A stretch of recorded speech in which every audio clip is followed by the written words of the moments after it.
As we express our gratitude for these hard-fought gains, however, we continue to mourn with thousands of families across the country whose loved ones have been stolen from us by the invisible enemy. We grieve by their side as one family, this great American family, and we do grieve. We also stand in solidarity with the thousands of Americans who are ill and waging a brave fight against the virus. We're doing everything in our power to heal the sick and to gradually reopen our nation and to safely get our people back to work. They want to get back to work, and they want to get back to work soon. There's a hunger for getting our country back, and it's happening faster than people would think. Ensuring the health of our economy is vital to ensuring the health of our nation. These goals work in tandem. They work side by side. It's clear that our aggressive strategy to slow the spread has been working and is saving countless lives. For those who are infected, we've taken unprecedented action to ensure they have the highest level of care anywhere in the world. The federal government has built more than 11,000 extra beds, shipped or delivered hundreds of millions of pieces of personal protective equipment, as you know. In fact, some of the people here are going to be talking about it, some of our greatest executives, some of the greatest anywhere in the world, and distributed over 10,000 ventilators. And we now have, in a very short period of time, many have been delivered and hundreds of thousands are being built.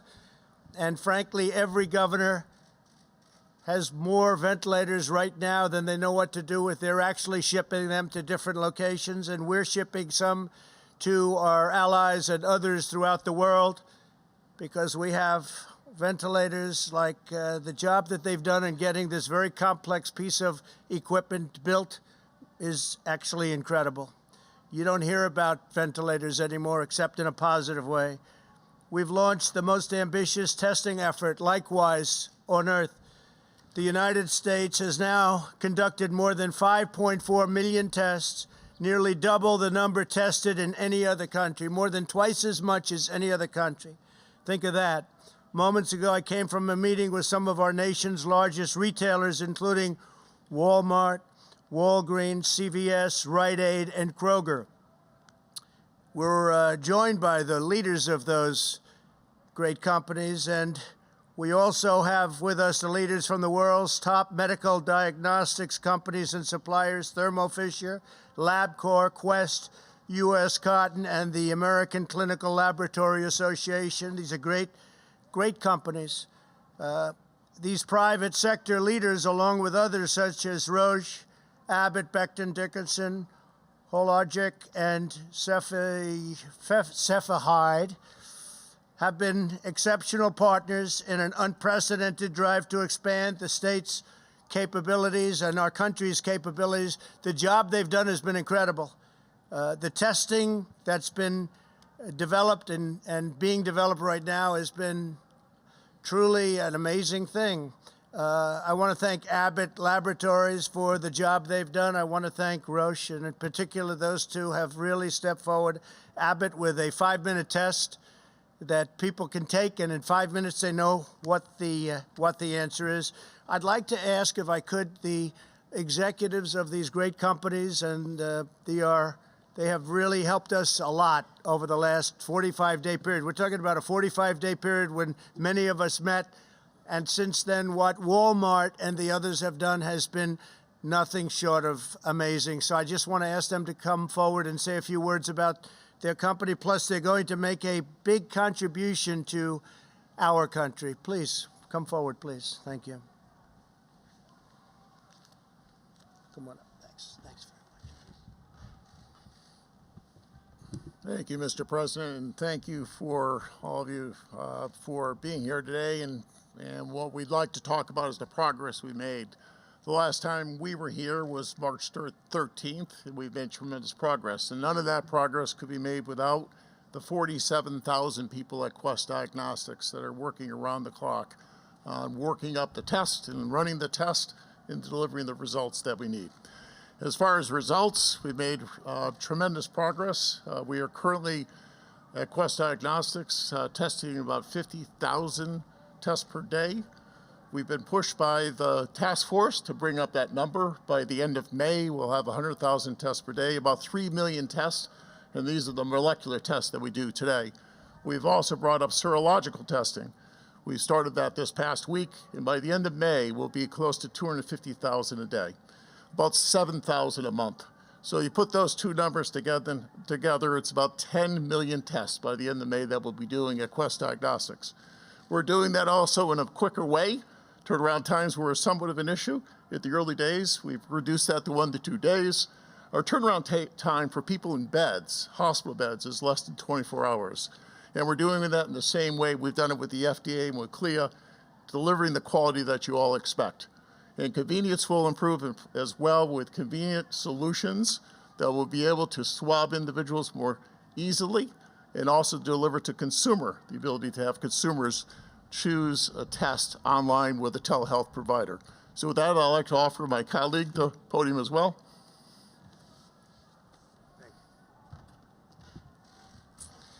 Mr. President, thank you very much for your leadership and for having us all here today. Our scientists and our lab technicians are working day and night in order to do as many tests as we possibly can for the American public and to turn those tests around as quickly as possible. Just 45 days ago, we said we could do several thousand tests a day. We can now do 60,000 tests a day, and we're continuing to expand that capacity every single day. In addition, our scientists are working to make testing more convenient and easier. We have the swabs now that are much smaller than the original ones that we originally launched with, but we also have the Pixel by LabCorp at-home test. That test right now is for healthcare workers on the front line and first responders, but we will be rolling that out much more broadly over the coming weeks. And we're going to roll it out with absolutely no upfront cost for the individual consumers. At the same time, we are building our capacity for serology testing. And we can currently do about 50,000 today, and we'll be able to do several 100,000 per day by the middle of May. And we're going to be working with the retailers, our colleagues that are here today, to help them as they expand their testing capabilities across the entire country. And lastly, Mr. President, we have a rather large drug development business, and we will continue to work with our colleagues in the pharmaceutical and the biotechnology industry to ensure we do everything we possibly can to enroll clinical trials fast so that we can get new treatments and potential vaccines. Thank you. Thank you very much. Thank you very much. Please go ahead. Thank you. Mr. President, thank you, and thank the administration for all of the collaboration to enable Thermo Fisher Scientific to be able to produce the test kits that companies like LabCorp and Quest and the public health labs around the world run. We met our original commitments of producing 5 million kits a week, and we're up to scaling that to double that in the coming weeks in terms of supporting testing around the world. I'd like to thank my 75,000 colleagues around the world for their tireless effort to make that a reality and supporting all of our customers to have the testing necessary to get America back to work. Thank you very much. Great job.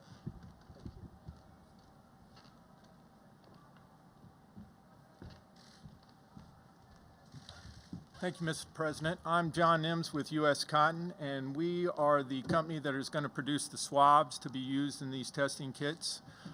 We have about 1,200 people in our company, and in our Cleveland operation, they have pivoted from, as you've said, the Q-tip style swab to a swab that's going to have a plastic stick with a polyester tip so that they can be assembled into these kits.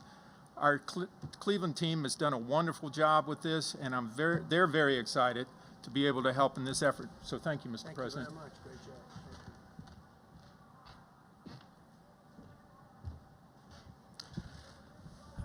Mr. President, thank you. I'm Larry Merlo with CVS Health, and it was just over a month ago that we opened up our first drive-through test site. And since that time, we have opened large-scale testing facilities across 5 states in partnership with the administration and working with the governors of Rhode Island, Massachusetts, Connecticut, Georgia, and Michigan. And these sites are enabling us to test approximately 1,000 individuals a day with real-time results. We now have a capacity to test about 35,000 individuals each week. And this afternoon, we announced plans to expand that capacity even further. Beginning in May, we will install testing capabilities in up to 1,000 CVS pharmacies. We'll be using our drive-thrus and our parking lots with swab testing. So again, you'll see that coming online in May. And we also recognize the fact that the virus is disproportionately affecting our minority communities. So we're working in partnership with organizations like the National Medical Association to bring testing and care into the traditionally underserved communities. We're also beginning to implement mobile capabilities with which to do that. And as businesses are restarting their workforce, we'll also be looking to assist them as they begin to come back to a normal operation. And finally, as my other colleagues, I just want to thank my CVS colleagues. They have done a phenomenal job in terms of helping people in many different ways all across communities in the country. And they're part of this army of healthcare professionals and front store and first line supervisors and workers that are doing terrific things to bring our country together. And for that, we owe them a huge amount of gratitude. Thank you. Thank you very much. Great job. Thank you.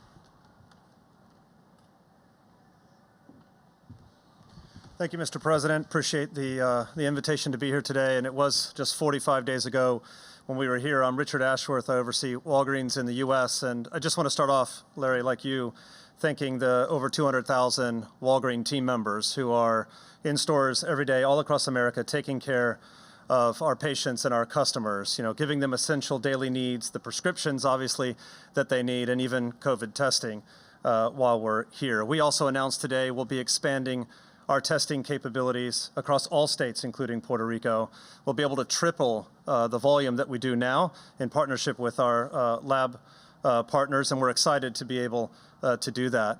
We're really excited with the public-private partnership that we have here because that's what's enabling us to do this, and we look forward to working with the additional states to get these sites up and running as fast as possible. As a pharmacist, I just want to say one quick thing. I'm really proud to be part of this profession, and not just Walgreens pharmacists and pharmacy employees, but all of them across grocery, mass, independents. You're really doing what you should be doing and what you went to school for, to help patients, counseling them on their medicines and helping them understand the problems that we're facing.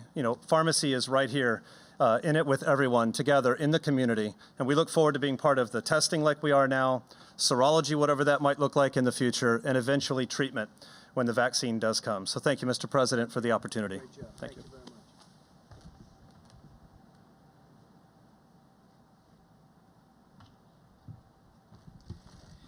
Thank you, Mr. President. Thank you, Mr. Vice President. We appreciate all you're doing to get America back to work and doing it safely. I represent Kroger, and my name is Rodney McMullen.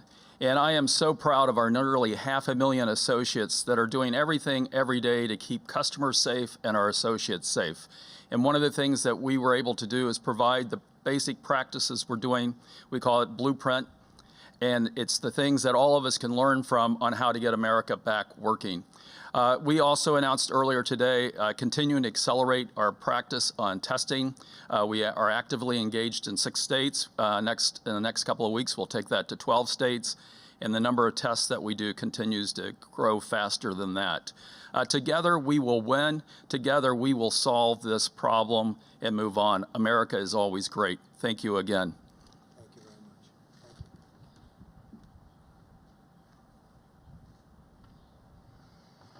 Thank you, Mr. President. My name is Doug McMillan. I'm a Walmart associate, and I too would like to start by thanking our associates for everything that they're doing in our stores, Sam's Clubs, distribution centers, and in our e-commerce fulfillment centers. They've been inspiring and continue to have a can-do attitude and step up. It's much appreciated.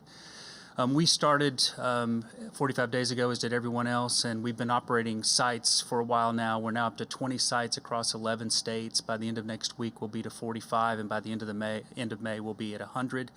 We also, a few weeks ago, Vice President Pence and I were in a distribution center in Virginia, a food distribution center. He was kind enough to come and thank our associates for us there, which is much appreciated. And the President and Vice President were speaking on the phone about surgical gowns, and the President asked if we could put in an order for millions of surgical gowns, and we don't normally buy those, so I wasn't sure if we were going to be able to do that. But I'd like to thank our apparel team and McKesson in particular for partnering with us.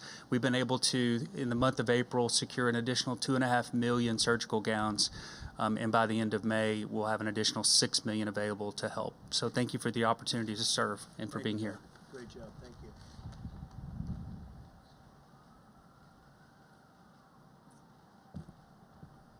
Thank you, Mr. President, and thanks to the team for getting this great operation up and running for the benefit of the country. I'm Hayward Donegan with Rite Aid, and we are currently operating 40% of the current test sites in 25 locations across 8 states. And I had the opportunity, as I was driving up, to stop at our Richmond location and see the testing in action and thank the associates, whether it be security or pharmacy, front end, everybody who's helping with this great effort, and all of the customers that appreciate this so much. It was really amazing to see. And I want to thank my 50,000 associates also for keeping these retail locations up and running during these really, really tough times. It's been quite amazing. And we, too, are going to expand our testing, and we're doing about 1,500 a day. Thanks. Thank you very much. So thank you all very much. It's incredible what we've done together over a short period of time. I want to thank our Vice President for the task force and the work. Every day it gets better, and we had a fantastic call with the governors today.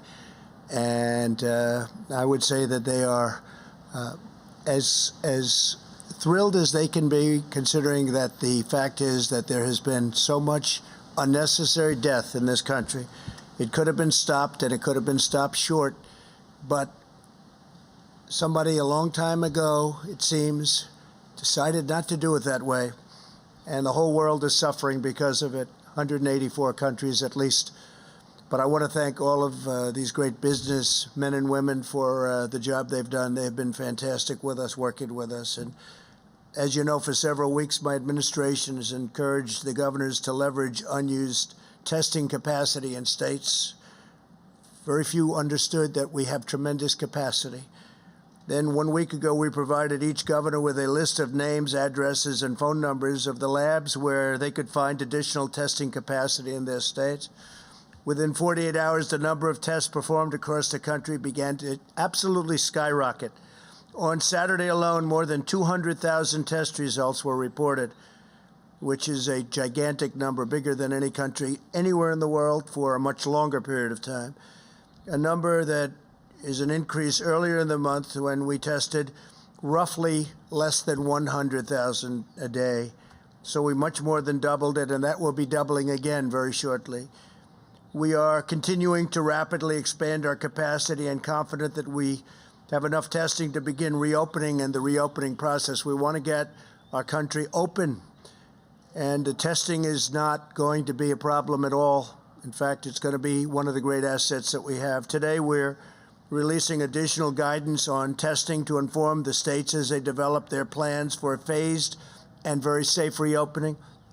Our blueprint describes how states should unlock their full capacity, expand the number of testing platforms, establish monitoring systems to detect local outbreaks, and conduct contact tracing. We have it all.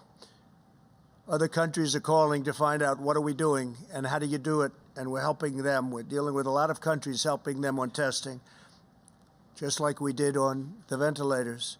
I directed our Medicare program to make it easier for seniors to get the testing that they need, and the pharmacies, as you know, we are allowing pharmacies now to do testing, and we have other testing locations that we're going to be allowing also, but having pharmacies get involved in testing is a very big deal. We're also asking governors to do the same in their Medicaid program, so they're going to be able and authorized to do the same in Medicaid.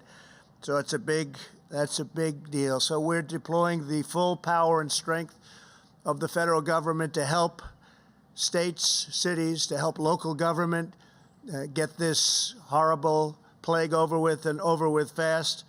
There's tremendous energy in our country right now. There's energy like people haven't seen in a long time, a spirit that they have not seen, and We're doing very well, considering what happened to us and considering if you look at what happened to others. This is something that the world has not seen for a long, long time. You can probably go back to 1917, where it was a terrible period of time. You all know what happened in 1917. That's over 100 years ago. With that, I'd like to introduce, if I might, Dr. Birx, if you could come up, and then Admiral, you'll come up, and between the two of you, you'll explain the entire process and how much progress we've made and where we're going. Thank you very much. Thank you. Thank you, Mr. President. So the blueprint lays out the roles and responsibilities to enhance our partnership between the private sector and the public sector, bringing together state and local governments with the federal government to ensure that we can accomplish and achieve our core principles and objectives. We can have the first slide. The core elements of the testing plan include both three elements: robust diagnostic testing plans developed in partnerships with state, and I just really want to thank the governors and the health officials, both at the state and local levels, who've been working with us day and night to work through these issues, and also all the laboratory directors in many of the states, as well as the American Society for Microbiology, who've been working with us to ensure that the plans were efficient and effective. Within the robust diagnostic testing plans, it was really unlocking the full capacity of the state, increasing the number of testing platforms. We now have multiple tests for different platforms, increasing the ability to collect samples, increasing testing and laboratory supplies, and ensuring that we work together to make sure that every client receives the tests that they need. This is added with timely monitoring systems. And what do I mean by that? It's systems where we bring together the ability to not only diagnose the symptomatic, but proactively and interactively work with individuals that we know are at higher risk. We've worked with states to look at where the outbreaks have occurred when they're not in the large metros, and we see that it occurs very often in places of closed settings among our Native Americans and among our long-term care facilities. So an active monitoring program that's active, integrated, and innovative. And then combining us with the third element, which is the rapid response program, relying on CDC to be working with state and local governments to ensure that every symptomatic case, and critically the asymptomatic cases, are quickly tracked and traced to ensure that we can not only control this epidemic, but predict outbreaks before they expand. And then finally, the plan includes an approach of using science and technology to develop even newer platforms, more efficient testing, really ensuring that the antibody tests that are utilized and recommended by both FDA and CDC have high quality in predicting both exposure to the virus and antibody development. And then finally, working on innovative tests that could be high throughput and point of care, an antigen-based test, or a point of care expanded nucleic acid test. Thank you.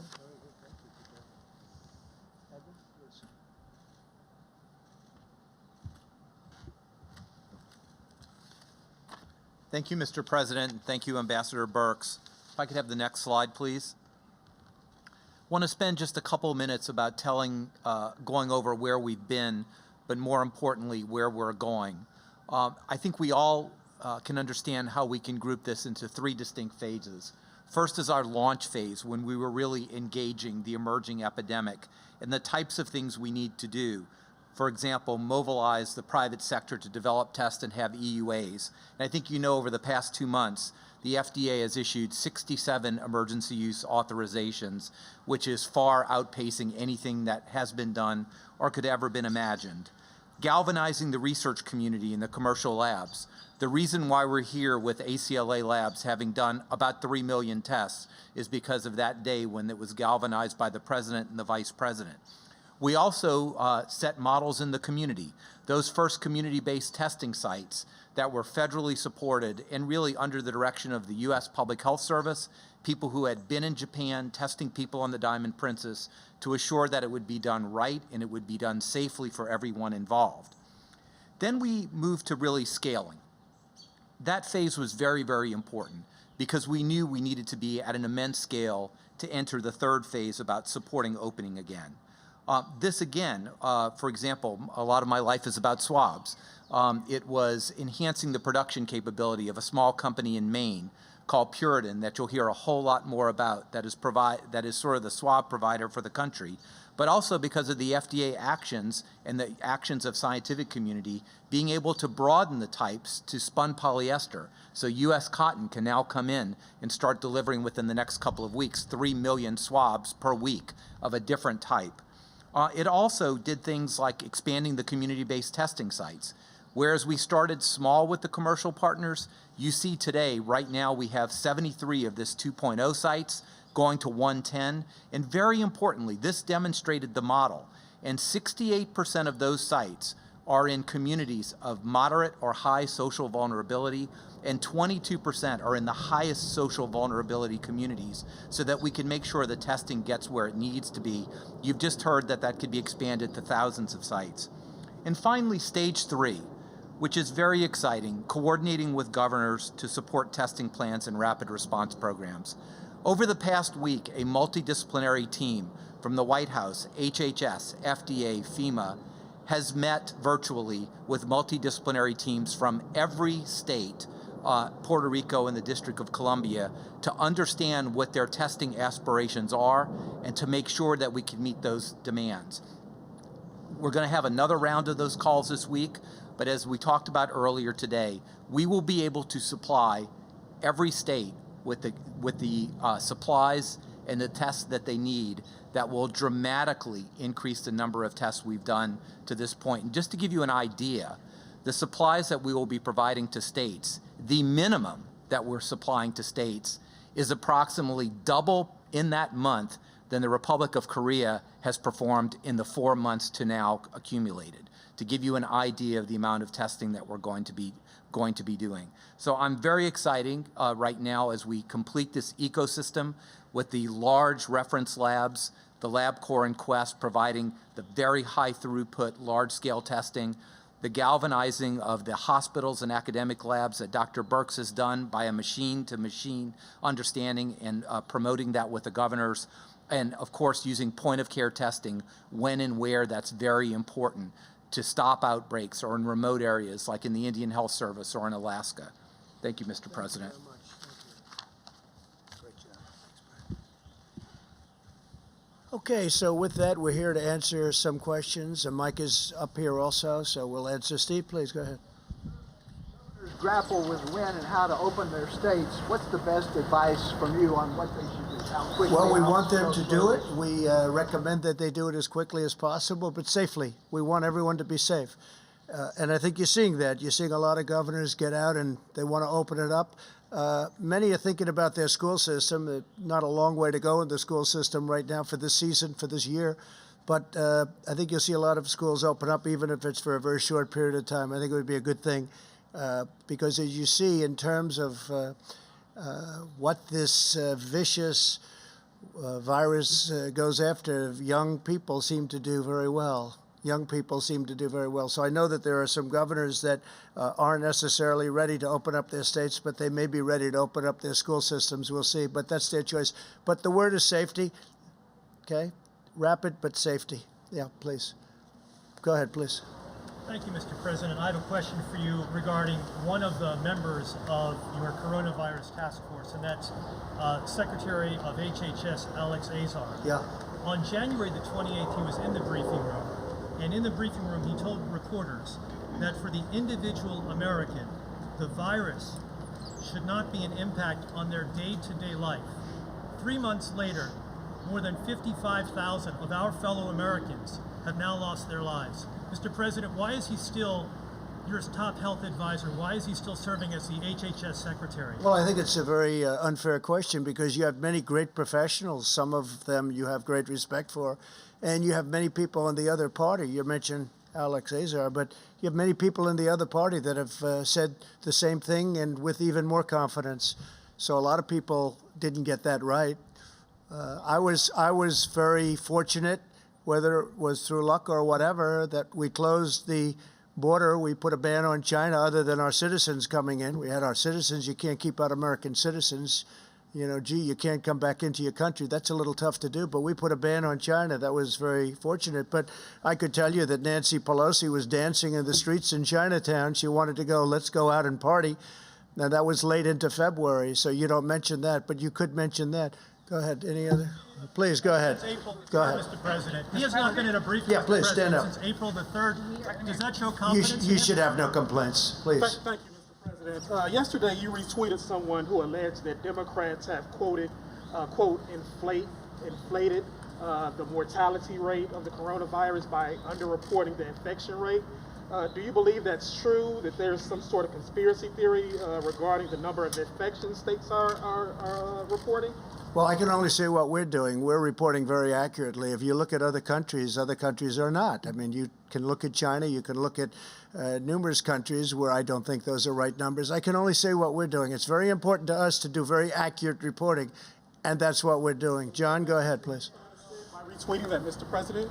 Thank you. Please. Mr. President, I wanted to ask you about the payment protection plan, the PPP plan to help small businesses. Yeah. There have been a lot of concerns today with the website just not working. In fact, we heard from the American Bankers Association saying that they are deeply frustrated, and until it's fixed, American banks will not be able to help struggling small businesses. Do you know? Well, I just came out and I hadn't heard. I heard there was a glitch. We'll find out whether or not that's so. Certainly, it did work out very well for the original amount of money. This is the second amount, and I'll find out about that. We're relying on the banks to go out and do an accurate job. Yeah, please, in the back. All the companies that get aid, Mr. President. Well, I wouldn't mind doing that. I don't know what the legal status of something like that. I would like to do that, as far as I'm concerned. I'm not involved in that process, but I would certainly like to have it listed. I'd have to find out if there's a legal problem, but if there isn't, I would do it gladly. Please.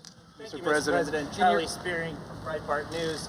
And a majority of polls show that Americans blame China for the spread of the coronavirus, and yet they're taking advantage of the crisis to make the world more dependent on their supply chains. How do you hold China accountable, and how do you keep our country? Well, Charlie, there are a lot of ways you can hold them accountable. We're doing very serious investigations, as you probably know, and we are not happy with China. We are not happy with that whole situation, because we believe it could have been stopped at the source, it could have been stopped quickly, and it wouldn't have spread all over the world. And we think that should have happened. So we'll let you know at the appropriate time, but we are doing serious investigations. American businesses from relying on China for their supply chains. How do you fix that? Well, we've already discussed that, and especially having to do with medical supplies and others. If you look prior to this virus, the deficit was coming way down under my administration because I put massive tariffs on China. We took in tens of billions of dollars, gave some of it to the farmers who were unfairly targeted by China. Nobody's ever done that before. We never took in 10 cents from China.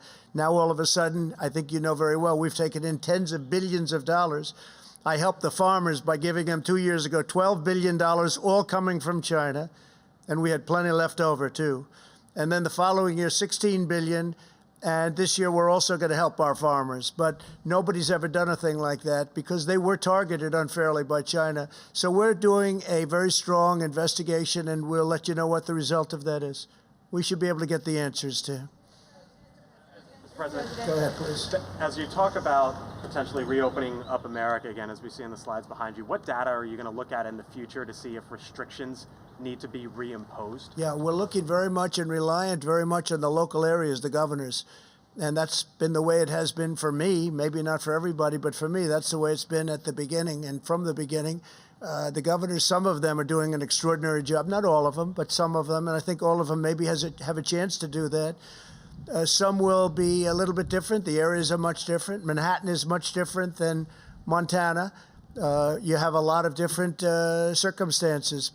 And obviously, if you look at the virus, it hit some areas, hasn't hit very much other areas, not even at all, almost not at all. But the entire country has been infected. West Virginia is an example. I spoke to Jim Justice, the governor of West Virginia, and they were long before anything hit, and they had numerous deaths, even in West Virginia, and they were really the last one to be hit. So we're dealing with the governors. We had a really great call today, as I told you. Very, very solid. These were not complaining people. These were people that they had everything they needed. They had their ventilators. They have their testing. They see their testing is growing. They're growing their testing. We're helping them. We're getting them what they need. And that was a group I'm sure some of you are on the line, even though you weren't supposed to be. And I think you know what the result of that call was. Please go ahead. Supply chain, sir.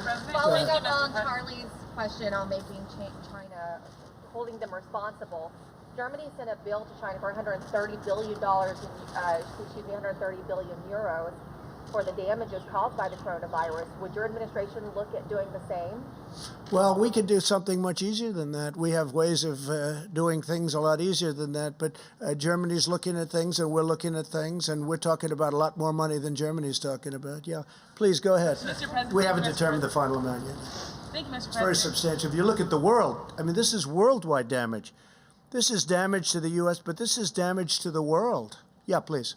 Thank you, Mr. President. Attorney General William Barr directed federal prosecutors to watch out for state and local officials that might be violating the Constitution by some of their stay-at-home orders. What's the strategy there? Will the federal government sue local authorities? Or Well, you'd have to ask Attorney General Barr, but I think he wants to see, like everybody, he wants to see people get back and wants to see people get back to work. He doesn't want people to be held up when there's no reason for doing it. In some cases, perhaps it's too strict. He wants to make sure people have their rights and they maintain their rights, very importantly. So a lot of people would agree with him, but you'd actually have to ask that question specifically from a legal standpoint to Attorney General Barr. federal government suing state It would officials? depend on the state. It would depend on the circumstances of the state. I mean, some states are, perhaps a little early, and some states are a little bit late.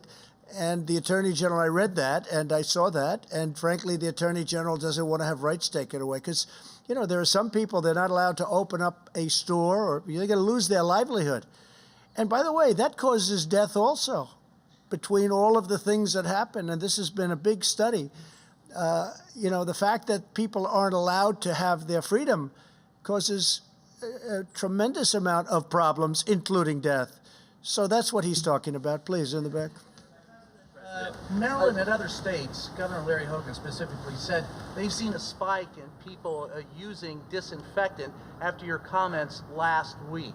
I know you said they were sarcastic. I but can't do you imagine why. I can't imagine why. Yeah. take any responsibility? No, if I someone don't. were No, to I die? can't imagine. I can't imagine that. Yeah, go ahead, please. President, Dr. Anthony Fauci says that we need to increase testing by double it at least, and so does the Rockefeller Foundation. When are we going to be doubling Well, testing? it doesn't really matter what they say there, and we just left him. We just had a meeting, but because we're going to have much more than double it very soon. Now, there are big believers in testing, and then there are some governors that don't feel as strongly about it at all. You understand that. They feel much differently about it. But we're going with maximum testing because it's something we're very capable of doing. But we'll be much more than doubled. You know, Mike, I'd like you to answer that. We're going to be much higher than doubled on testing very shortly. Mike, please. Yeah, please. Thank you, Mr. President. I hope the American people looking on today are as proud as the President and I are of the incredible public and private partnership that you heard from today. It was 2 months ago that we had done less than 10,000 tests for the coronavirus in the United States.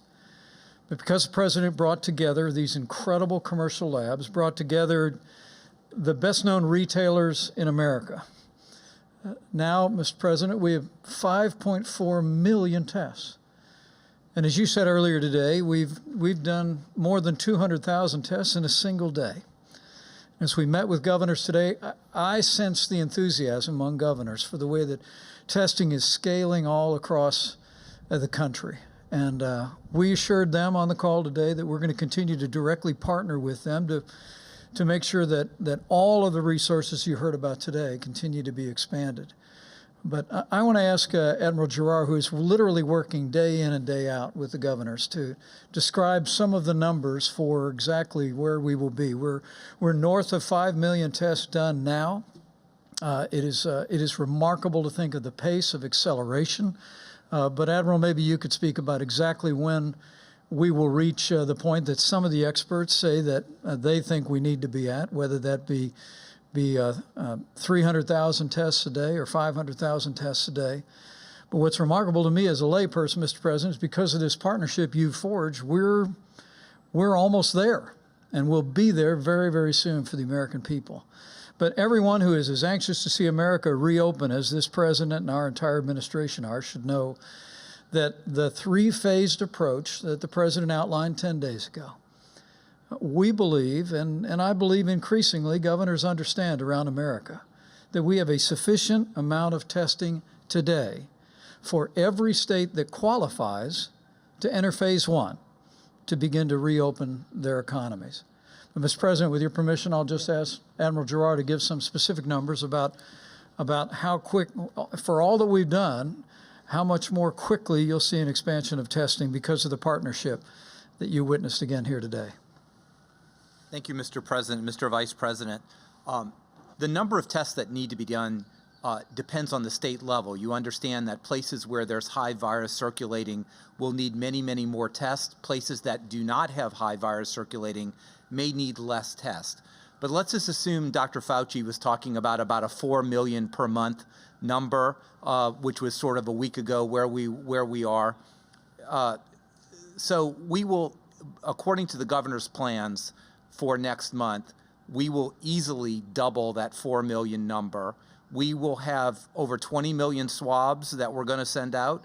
We will have over 15 million tubes of media. We have all the tests matched, machine to machine, in a focused area. We've gone state by state and understand that.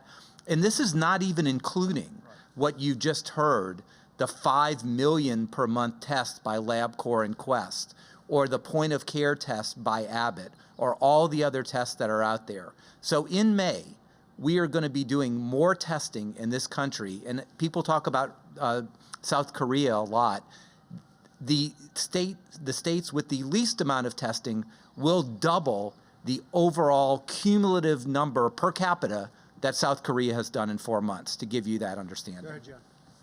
Sure, this sounds incredibly promising. Walgreens, CVS with the drive-through tests, the diagnostics agencies. But we sat here in the Rose Garden back on March 13, and these companies were here, some other companies were here. By my count, only 69 drive-through test sites have been set up by the companies that were here. I'm wondering if you, and of course, Mr. Vice President, back in early March, you said we'd be at 4 million tests by the following week. We're just now got there in the last few days. So what have you learned about what went wrong, a month and a half, or over the last month and a half or 2 months, and what's going to go right now? What lessons have you learned from the mistakes over the last month and a half or so? John, I appreciate the question, but it represents a misunderstanding on your part and frankly, a lot of people in the public's part about the difference between having a test versus the ability to actually process the test. I mean, the truth was, when the President tapped me to lead the White House Coronavirus Task Force 2 months ago, we saw the production of lots of test kits going into the marketplace. But as the President has said many times, what he understood early on was the old system would never be able to process the tests at the massive volume that we would need in the midst of an epidemic. And that's why the President brought together these extraordinary commercial labs that you've heard from today, literally sat them down in the Roosevelt Room and said, we need you to turn all of your energies loose on doing the kind of high-speed testing that would be necessary for us to reach the numbers we're at today. And so there was no disconnect at all. There were lots of test kits out there, Admiral, and frankly, there still are today. There are literally millions of tests that could be run in the old-style, slow laboratory that are still conducting tests today, whether it be at the CDC or at state laboratories. But what the President brought about with this public-private partnership has brought us to the point where we've done 5.4 million tests to date, and literally you just heard that by next month we could be doing as many as 2 million tests a week all across the country to give the American people confidence that we can reopen and get our economy moving again. So when you said 4 million tests 7 weeks ago, you were just talking about tests being sent out, not actually being completed? I'm a little confused. John, I think precisely correct that in my first week on this job, we were informed that HHS, I believe IDT was the vendor, Admiral Gerard, that had distributed 1 million, was distributing another 4 million, and we believe they did. But again, those were tests that, frankly, but for the President's leadership, we'd still be waiting on those tests to be done in many cases, because they were tests that were designed to be run in the old laboratory model. But early on at the president's direction, we brought in these incredible commercial labs. We partnered with these extraordinary retailers. And now we stand here today, literally one day last week, more than 200,000 tests in a single day. About the time that we were making those comments, we'd done less than 25,000 tests in the entire country. But we've met this moment with American ingenuity, with the incredible companies that are represented here, and we couldn't be more proud. Follow up, Mr. President. I think it's very important to know, and this you can get from any other country, I think, if they're being honest. Not only do we have the most testing in the world by far, but we have by far the best testing. OAN, please go ahead. Mr. President, thank you. As I'd like to switch gears and talk about General Flynn. There are reports circulating now that he may well be fully exonerated this week. If that were the case, is there any reason why you would not bring him back into the administration? I will only say this. I think that General Flynn is a wonderful man. He had a wonderful career, and it was a disgrace what happened to General Flynn. Let's see what happens now. But what happened to General Flynn should never happen again in our country. What happened to other people should never happen again in our country. What happened to your President of the United States should never again be allowed to happen. Go ahead, please. Mr. President, thank you. Today, one of your top economic advisors, Kevin Hassett, he said that the U.S. is likely to experience a 20 to 30% decline in the GDP in the second quarter, the worst since the Great Depression. Do you agree with that assessment? I don't know, but I can tell you the third and the fourth quarter in particular are going to be, I think, spectacular. We were talking about it with the executives. I think we're going to have a phenomenal third quarter. Nobody, except one country can be held accountable for what happened. Nobody's blaming anybody here. We're looking at a group of people that should have stopped it at the source. But so what happens in second happens in second. What we are doing is, I think you're going to see a big rise in the third, but you're going to see an incredible fourth quarter, and you're going to have an incredible next year. I think you're going to have a recovery. Look, they were just telling me inside, and it's fact, I built the greatest economy with the help of 325 million people. I built the greatest economy in the history of the world. And one day, because of something that should have never been allowed to happen, we had to close our country, we had to close our economy. I built it. We had the best employment numbers and the best unemployment numbers for Hispanic American, for African American, for Asian American, for everybody. Best stock market numbers. And by the way, the stock market was up very substantially today. And people are seeing a lot of good things. A lot of very smart people investing in the stock market right now. It's at 24,000, approximately 24,000. And if you would have said, with the tragedy that this country had to endure and go through, with all of the death and the people that died and were so badly hurt by what happened, and you can only say God bless them, but if you would have said that our country would be in the position we're now, we're ready to move forward. We'll never forget loved ones. We'll never forget these great people that sacrificed for a reason of incompetence or something else other than incompetence, what happened at a point where they could have protected the whole world, not just us, the whole world. But we had the greatest economy ever in the history of our world, and I had to turn it off in order to get to a point where we are today. And now we're making a comeback, and I think we're going to have economically, from an economic standpoint, next year an unbelievable year. And I think that you're going to see a fantastic fourth quarter, and the third quarter will start to build. But the second quarter, obviously, you're going to have GDP lack of growth. I'm looking at the head of Walmart. What a job Walmart's done in going through something. I mean, they were doing yeoman's work, including getting us millions of really very, very protective outfits. And I mean, the job that Doug and Walmart did was incredible. Millions of outfits And those are high quality. I've seen them. Those are high quality. That's what we need. So people have stepped up to the plate. I think we're going to have a really good, I think it's going to start building. I think it's going to build fast. I think it'll be a tremendous, tremendous comeback. And, you know, so I say, I built the greatest economy with all of the people that helped me and all of the people in this country. We built the greatest economy the world has ever seen, and we're going to do it again. And it's not going to be that long. Okay. Yes, please, go ahead. Mr. President, opening up the country, how long will you keep up the travel restrictions for Europe? Well, we're looking at that, and it depends on how long it's taking Europe to heal. Italy is starting to make a comeback. I'm very happy to see that with my friend, the Prime Minister. It's tragic what went on in Italy and Spain and France and Germany, frankly, and every country over there. It's tragic. But we'll be looking at what's happening in Europe, and certainly we want to do that, and they want to do it too. They want to do it very badly. Yeah? Do you have any update on Kim Jong-un's health? Have you gotten any update on Kim Jong-un's health? Has he responded to your letter from March? On Kim Jong-un? I can't tell you exactly. Yes, I do have a very good idea, but I can't talk about it now. I just wish him well. I've had a very good relationship with Kim Jong-un. If I weren't president, you'd be in war. You would have been in war with Korea. You would have been in war with North Korea if I wasn't president. That I can tell you. He expected that. That I can tell you.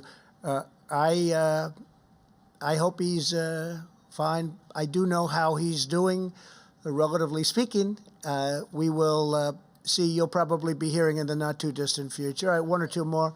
Go ahead, please. Yeah, a question about the 2020 election. Yeah. Your likely Democratic opponent, Joe Biden, recently suggested that you were considering changing the date of the election, that you might try something like that. That's my first question. The second I question never is, even thought of changing the date of the election. Why would I do that? November 3rd.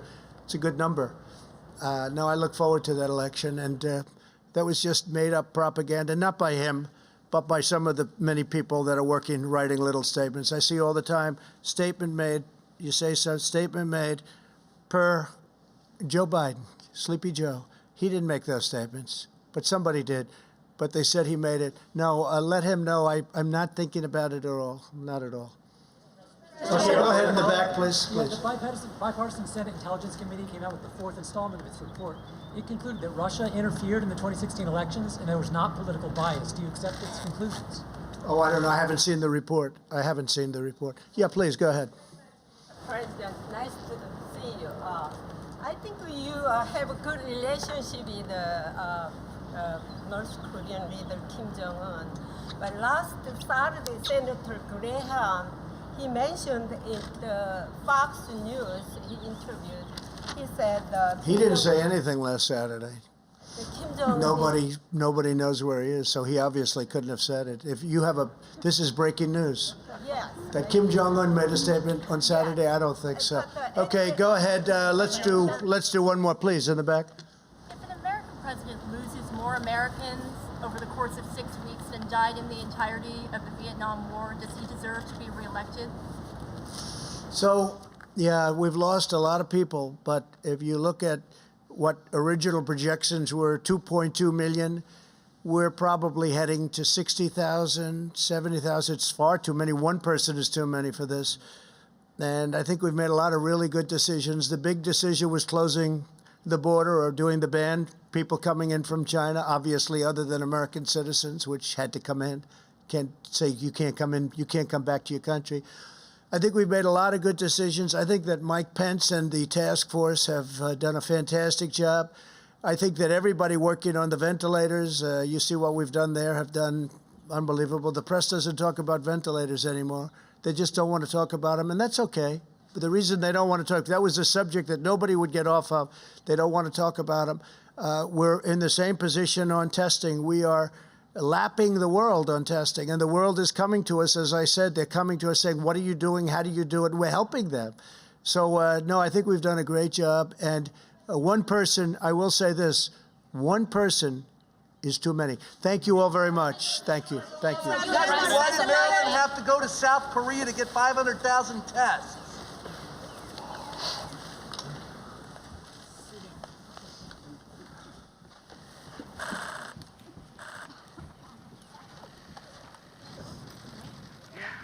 All right, we've been listening to President Trump at a news conference in the White House Rose Garden. He began with prepared remarks saying that there are signs of progress. He said, quote, "Things are moving along, but with the death toll from COVID-19 now at more than 55,000 in the United States, the president also said, we continue to mourn with thousands of families across the country.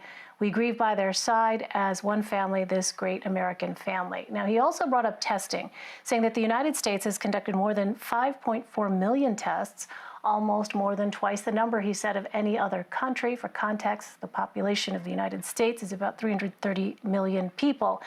He also at one point said this, quote, "So much unnecessary death," he said. "It could have been stopped, and it could have been stopped short. Somebody decided a long time ago not to do it that way." The president also brought up the projections towards the end of the news conference there. We heard him say regarding the estimated death toll, quote, "We're probably heading to 60,000 to 70,000. I think we've made a lot of good decisions." Let's go ahead and bring in Meredith McGraw. She is a White House reporter for Politico, and she was watching that briefing along with us. Meredith, thanks very much for being with us. Let's first of all talk about this issue of testing. We heard the president say he wants these states to open up quickly but safely. He thinks a lot of schools, he said, will open up, even if it's for a short time, rapid but safely, he said. Experts say that ramping up testing is critical for reopening. So what do these new national guidelines that the president and the White House have released suggest about the administration's strategy?